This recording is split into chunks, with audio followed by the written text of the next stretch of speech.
It's fundamentally the 6 critical success factors, and it starts with ambition, drive, passion, resilience, commercial intellect and leadership. But if you want to really build something of huge scale, you've got to have all 6 of those in massive abundance. Is there one piece of advice that stuck with you over the years that you can maybe share with people that are just starting out? Most of the advice I've ever been given, I've done the opposite of. Life advice, business advice, I would highly recommend Love, Pain and Money. Love, pain and money, that's my life. John, it is such an absolute pleasure to be here, especially in this amazing property. Thank you so much for having us here. You're welcome. Very pleased you could come. I know from a previous time when we talked that we both got an engineering background. And engineers plan, check, do, act fairly methodical. Do you think that your engineering background has helped you in the business journey? I don't think it's helped me with business, because business is in many respects less methodical because of the creative, instinctive actions that you have to take rapid fire. And in engineering, you generally take a more methodical and slow approach to most things, most of the time. But I think what it did help with, it just gave me a huge amount of life skills. And my engineering apprenticeship also covered issues like man management. Yes. And thinking laterally and so on. So it wasn't just pure engineering, it was mostly engineering, but it left me with an amazing amount of skills. We can use every machine tool, do every type of welding, bench work, and they're lovely skills to have, because whatever goes wrong in your life mechanically, you can tend to fix. Or at least that was before this big electronic revolution, which left me completely behind. Last time I saw you, you kindly gave me a signed copy of your book, and that's brilliant, by the way. For anyone that's looking at life advice, business advice, I would highly recommend Love, Pain and Money. Love, pain and money, that's my life. The thing that stuck with me from this, on your engineering side, you're also never afraid to have a laugh at your own expense. And there's a fantastic piece in here where you're on the car lot, one of your mechanics has irritated you, because you're not very patient, are you? I'm not very patient, no. Because he was messing about, the customer wanted the car and the exhaust system wanted welding up. And you did it. And can you remember what happened in the book? I can remember what happened, yes. So you come scooting out from under the car. Well, what happened was he failed the customer. Yes. So I was already very irritated by that, because the car should have been done. I went into the workshop. This was a contract workshop, by the way, not my own. Yeah. And I went into the workshop and asked what the problem was. And he said, well, we're struggling to weld the exhaust. Yeah. And I said, well, why? And he explained. I said, no, give me the goggles. I put the goggles on, got underneath, gas welded the exhaust, came out. And by this time, I was sort of elated because I'd done the job, but angry because I'd had to get in my suit. Pinstripe suit in those days, sort of classic car sales attire, underneath this dirty old car, welding up the exhaust. So a bit angry as well. I ripped my goggles off. I know what's coming next. I ripped my goggles off, and the elastic gets caught. And it gets caught behind the hairpiece that I was wearing. And it spins the hairpiece across the workshop. All the mechanics are standing around watching this, and the hairpiece is aiming for a big oil vat of dirty old engine oil. And I'm looking in horror, because I'm thinking it's going to land in this vat of oil. It doesn't, fortunately. It falls short. I march over, pick it up, pop it on my head, and say, don't let this happen again. And off I go. Is there one piece of advice that stuck with you over the years that you can maybe share with people that are just starting out? There was one piece, I mean, it sounds fairly minor, I think.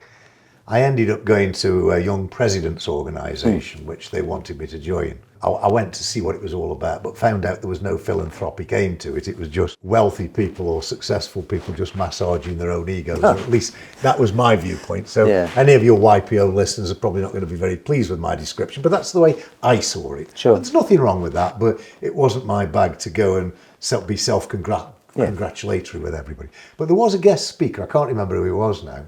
I was right in the infancy of my journey, really struggling to find good people, as we all are, all the time. Yeah, of course. But really struggling to find good people. And I just ended up asking him a question. And I said, how would you find the right people? And he just said, pay the right money. Really simple. There's truth in that. But I took that home with me, and I would evolve that further and just say to any of your listeners, paying the right money doesn't get you the right person, but it gives you a chance of getting the right person. You've still got to go through all the absolute thorough detail of whatever you can do to interview and test that person. And even then, it's a lottery. But if you don't pay the right money, how are you going to troll that top 5-10% of people? So you've got to pay the right money. But so that was probably the only bit of advice that I've ever taken. Yeah. Because most of the advice I've ever been given, even when I was a real minnow, I've done the opposite of. Yeah. Because I'm sort of quite contrarian. If I want to be a sheep and do what most people think, I'll just be like most people. 100%. I say that all the time. If you want to be part of the 1%, you can't do what 99%. No. If you do what 99% of people do, you're going to be average. Yeah. And I've got huge respect for anybody that lives and breathes and is a human, but my ambition was always to do something that was meaningful that I couldn't do as an average person. Yeah. It's fundamentally the 6 critical success factors, and it starts with ambition, drive, passion, resilience, commercial intellect, and leadership. I always say to people, don't worry if you're not a great leader, because you can still be very successful as a one-man band. Yes. Or maybe you'll survive the leadership challenges that you get. But if you want to really build something of huge scale, you've got to have all 6 of those in massive abundance. And every one is equally important, because the ambition is the shining light that shows you where you're going to shoot for the moon. Yep. The passion is like that electric feeling you get from the pit of your stomach through to your fingertips. Yep. Drive goes alongside that to have the ability to just keep driving long hours and do whatever's necessary. But you can't do any of that without the resilience.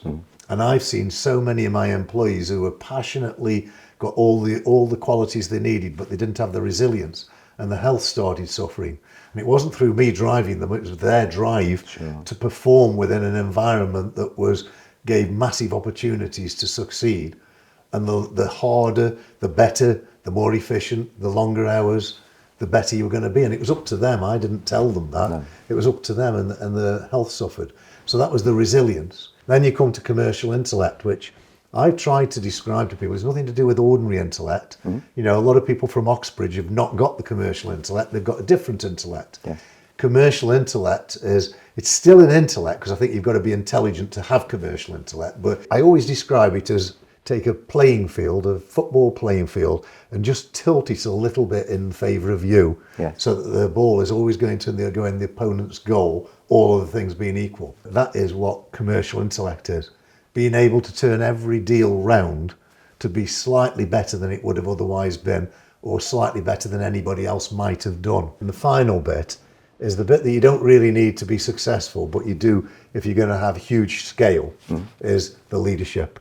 The leadership to drive a team that remain loyal, faithful, but to manage them in such a way that it's difficult for them to be otherwise, you know, and to put everything in place, wealth creation schemes, bonus schemes, but to do it smartly so they're not rewarded on P&L performance that year, but they're rewarded on long-term shareholder value. Sure. So there's things that drive them to long-term loyalty. And within that, I also had a loyalty clause that if they did anything to bring the business in to distribute anything at all, they would lose all that bonus. Yeah. So they had to be very, very focused on building the business, building the profitability, and always maintaining the reputation of the business. I have always thought that when you're young, it's a brilliant idea to use your health to build your wealth.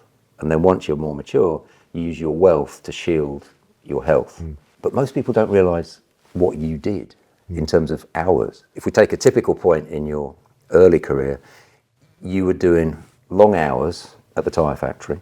At one point, or for many years, you were maybe sleeping 4 hours a day and working 20 hours. Less sometimes.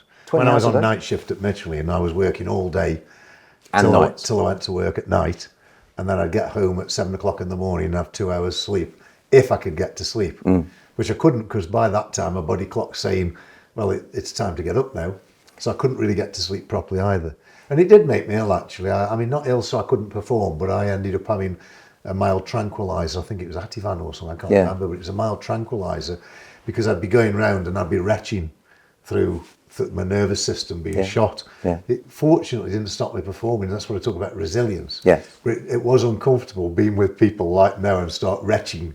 You know, not being sick, but retching. Of course, and I completely get that, because I was at a similar age to when you were doing that. I was doing 7/12s, so 12-hour day shift, 12-hour night shifts at the Dagenham engine plant, so 84 hours a week doing that.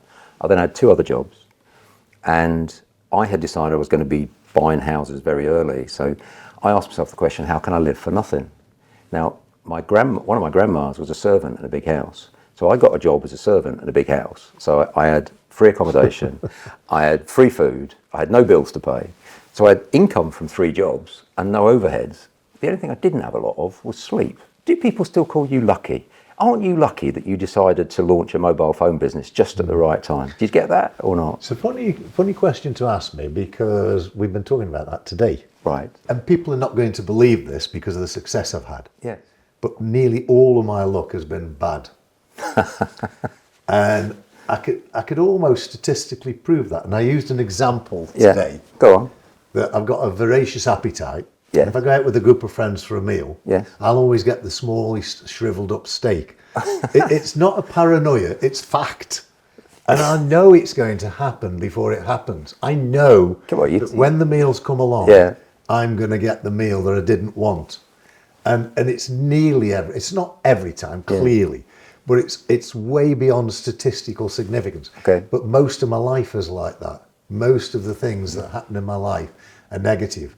It's amazing what that can do for you, because when that negative piece of luck comes along, I'm always utterly determined to turn that negative piece of luck into a massive positive piece of luck. I want to take you back to the start of your Motorola journey. You've always been fascinated by cars, and your dad was very into cars and been a mechanic, and you ended up opening a car lot, second-hand car lot, in the Midlands with your brother. And there's a story in here about, I think there were Vauxhall Cavaliers, and there was customers that wanted them. You didn't have any. You were queuing up for a payphone, going through your rolls of 10 pences or whatever they were at the time. So when you saw somebody with a mobile phone for the first time, you thought, I need that. And you saw it straight away, didn't you? Yes, but I was actually astonished because I didn't know what it was. He's carrying this big box. Suitcase. It was a suitcase. Yeah. And he opened the suitcase up, there's a handset. And I said, well, what do you do with that? He said, well, I can ring people. I said, well, just ring anybody at any time. He says, yes, if they're on air and if I've got a connection, I can ring anybody at any time. And I was staggered by this, and I thought, that's absolutely what I need. I desperately need that. And when I got back to the office and tried to research it, you could not find anybody that sold mobile phones. That would be 85. 1985. Well, perhaps 86. We knew that BT were involved with mobile phones. Yeah. So we rang BT endlessly. Yeah. Nobody had heard of Cellnet, which was the fully BT owned at the time. Yeah. Nobody knew of Cellnet. Nobody knew of mobile phones. Nobody knew anything. It took me days to find somebody who could sell a mobile phone. Well, where I wanted to go, you eventually found Motorola. You then talked to Motorola about, I'm new at this, I want to make it a success, I'm thinking about selling them to, car dealers at auctions or whatever. They stitched you up. 26 was the highest volume you could take. Yes. I said, what mix should I have? Yeah. And when the mix came in, and I'm trying to sell them, it was utterly wrong. Well, maybe and the car phone, which was not hands-free, it had to have a hands-free car kit with it.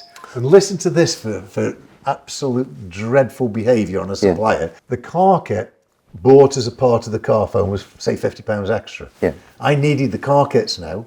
They wanted to sell me those for £250 because they'd given me the wrong advice. You didn't have anywhere near the resources you've got now. Oh, nowhere near. You were on a budget. And you're going to them to give them probably the biggest order they've ever had in the UK. And from the 26 handsets, car kits, whatever they gave you, then he gave you one, ultimately, of what would become the number one best-selling. Yeah, the 8000S. Yeah.